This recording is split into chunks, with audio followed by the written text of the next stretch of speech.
Forbes ha lanzado una de sus listas más esperadas del año, los 100 mejores médicos de España, un listado que desde hace 8 ediciones recoge a los profesionales más influyentes en su especialidad y en el que, como señala Joaquín Torreblanca, director digital de Forbes, este año destaca la presencia de especialistas que ejercen en centros madrileños. Si analizamos la distribución geográfica de los especialistas más reconocidos, destaca especialmente la Comunidad de Madrid, que concentra el mayor número de médicos de la lista y bueno, la presencia de ellos se debe sobre todo al prestigio de hospitales públicos como el Clínico San Carlos, La Paz, Gregorio Marañón o Fundación Jiménez Díaz. Y bueno, también obviamente debido a la solidez de centros privados como por ejemplo Hospital Ruber Internacional, entre muchos otros. Sin embargo, pese al elevado número de doctores que ejercen en centros de la Comunidad de Madrid, también figuran especialistas de Cataluña, Galicia, Comunidad Valenciana o Andalucía, entre otras regiones, todos ellos referentes en su especialidad. Cada año seleccionamos a 100 profesionales cuya trayectoria sobresale en diferentes ámbitos,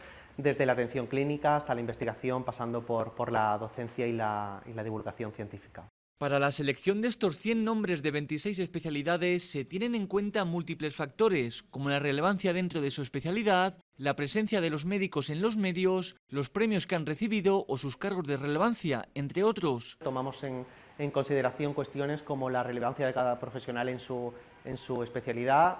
desde su proyección pública o presencia en los medios hasta los premios y reconocimientos obtenidos, los cargos que ocupan en instituciones médicas o su aportación al avance de su especialidad. También obviamente tenemos en cuenta su impacto en áreas clave como la práctica clínica, la investigación o la formación de nuevos profesionales. Una vez más, Forbes demuestra que la excelencia de los profesionales sanitarios en nuestro país es de las mejores del mundo.